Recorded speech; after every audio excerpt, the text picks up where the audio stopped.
দ্বিতীয় সেশনের খেলা চলছে। সে সময় পাকিস্তানের রান 4 উইকেটে 64।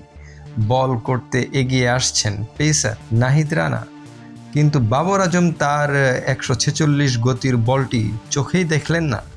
ক্যাচটি তুলে দিলেন স্লিপে থাকা সাদমানের কাছে। আনন্দ ভাগাভাগি করলেন সকল ফিল্ডার এবং বোলার নাহিদ রানা যে 146 গতিতেই বল করেন তা কিন্তু নয়। এর আগেও আমরা দেখেছি 148, 49, 150 বা 151 গতিতেও তিনি বল করেছেন।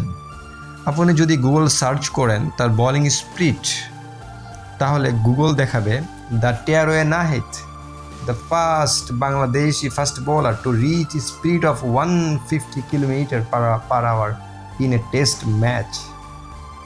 অর্থাৎ প্রথম বাংলাদেশি ফাস্ট বোলার যিনি টেস্ট ম্যাচে ঘন্টায় 150 কিমি গতিতে পৌঁছান।